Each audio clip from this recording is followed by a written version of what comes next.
Hey everyone, it's Kristen from k.becca, and in this video, I'll show you how to make a pop-up card using the pop-up creator feature that's new in Silhouette Studio 4.1.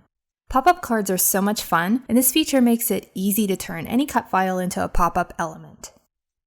I'm in Silhouette Studio, and I have the Designer Edition, but the features that I'll be using for this project are also available in the free version of Silhouette Studio.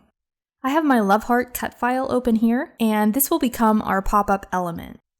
I've also made a 6.5 inch wide by 9.5 inch tall rectangle using the Draw a Rectangle tool. My card will be A7 size, which is 5 by 7 inches when folded, and this rectangle is just a little bit smaller than the full-size card will be. I want the heart element to be larger than its default size so it'll be a better fit for the card. So I'll click to select it, then click one of the corner handles and drag it out until I'm happy with the size of the element.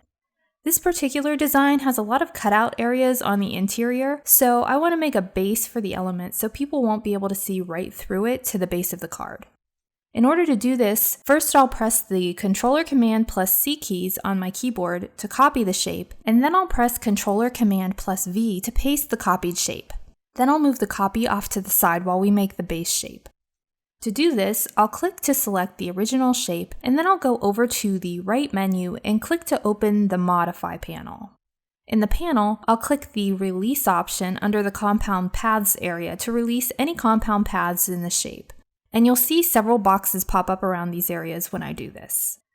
Next, I'll click one of the released path areas, and I'll press Backspace on my keyboard to delete it. I'll repeat this process until all of the interior shapes are deleted. And after that, we have our base shape, and this is what we'll be using to make our pop-up.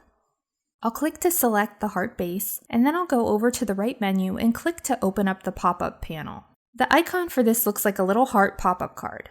The pop-up panel has a number of different options, and we'll go over those in a little bit. Right now, we want to click the Convert Selected Shapes to Pop-up button, and after that, you'll see a bunch of tabs with perforations appear. These tabs will allow us to pop our shape up from the card base. You'll also notice that perforated lines with red dots at the ends will appear. This will be the fold line for our card. Right now, the perforated fold lines aren't centered on the card base rectangle, so we want to center them. In order to do this, you can use the ruler and guide options that are available in Silhouette Studio Designer Edition and above, but I'm going to show you a way to do this even if you have the free version of the software. First, I'll click to select the interior card base rectangle. Then I'll press Controller Command plus C to copy it and Controller Command plus V to paste the copy. Next, I'll go over to the right menu area and click to open the Transform panel.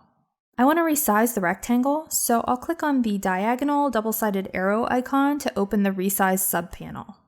The Lock Aspect Ratio lock icon should be unlocked here, and I'll change the height to 4.75 inches, which is half the height of the original rectangle.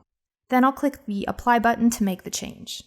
After that, I'll click the left icon in the Transform panel to bring up the Align options. And I'll press Shift, then click on the original rectangle so both it and the shorter rectangle are selected. We want to align the shorter rectangle with the top left corner of the taller rectangle, so first click the Align Left button to align things horizontally. Then click the Align Top button to align the two rectangles vertically. Now that everything is aligned, the bottom side of the shorter rectangle is exactly where the fold line on our card will be. I'm going to zoom in here so we can better see, and now we're going to move our pop-up element so the perforated fold lines are right on the bottom line of that shorter rectangle. Once we do that, we won't need the rectangle that we created earlier, so click to select it and hit Backspace on your keyboard to delete it. If you plan on making more cards with these dimensions, you could also just drag it off of the artboard instead of deleting it. Right now, the perforated fold lines don't go out to the edges of our card, so we'll need to adjust them. To do this, click to select the pop-up element, then click on one of those little red dots and drag it out to the edge of the card. You need to drag the red dots. If you try and drag it out by using one of the side handles like this, you can see that our shape will be warped. After I finish one side, I'll click the red dot on the other and drag it out to the other edge. Next, we want to make some adjustments to the tabs that will support our pop-up element. Some of those tabs are really small and unnecessary and won't be very useful as pop-up supports, so we want to get rid of some of them to make everything a little bit neater. To do this, I'll first go over to the right menu and click to open the pop-up panel again. You'll see a few input options here below the main buttons: base width, minimum strut width, and dash pitch. First, I want to increase the base width to 20%, and when I do this, you'll see the base tab at the bottom of the heart get a little bit wider. Next, I'll increase the size of the minimum strut width, and you can see that the number and width of the tabs at the top of the pop-up element changes as I play around with the size. This size is more of a personal preference.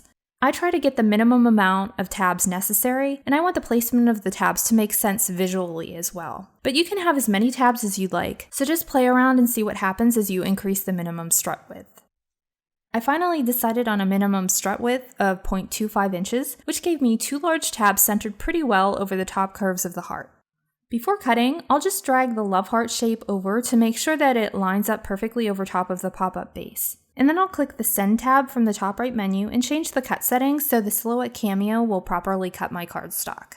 I'll cut the pop-up base first, and then I'll cut the main card base and love heart from a different color of cardstock. I'll see you over on the craft mat when the cutting is finished. Okay, so I've just finished cutting all of the pieces for the card, so I've got the love heart element, the pop-up base, and the card base. First, I want to glue the heart in place on the pop-up base, so I'll flip it over and add glue all around the back of the shape using a glue pen. Next, I'll line it right up over top of the heart area on the pop-up base and press it in place to adhere. After this, I'll start folding along the perforated lines on the tabs to pop those up. Then, fold along the perforated card fold line and press those tabs down so they're in the position that they'll be in when the finished card is closed. Depending on how thick your cardstock is, you may have to work those tabs a little bit and fold and unfold them a few times to loosen them up. After I've worked those tabs a little bit, the pop-up motion is much smoother, and you can see how flat everything is when I fold the piece closed. Now we're ready to adhere the pop-up base to the card base, and to do this I'll be using score tape, which will give us a nice, instant, strong bond. You can use liquid glue here too, but I like using dry adhesive for this because we've got a pretty large area to put adhesive on, and liquid glue could potentially warp the cardstock. I'll cut pieces of score tape to cover the back of both the top and bottom halves of the pop-up base, making sure to avoid putting any adhesive in the area where the pop-up is. Then I'll first remove the protective paper from the score tape on the top half of the pop-up base, and I'll line up the perforated fold line right on the perforation line on the card base. I want to make sure to center the pop-up base horizontally too before unfolding it slowly and pressing it in place on the card base.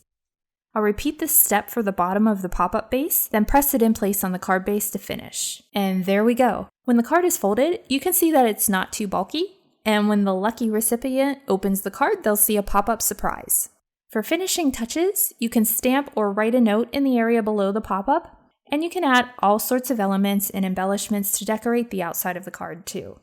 Just think of all the cool stuff that you can do with this pop-up creator feature. You can find a full list of supplies used in this video in the description area below or in the area below the video if you're watching on k.becca.com. I hope that you found this video to be helpful, and if you'd like to see more pop-up card videos, please give this video a thumbs up and consider subscribing to my channel. Thanks for watching, and I hope you'll tune in again soon.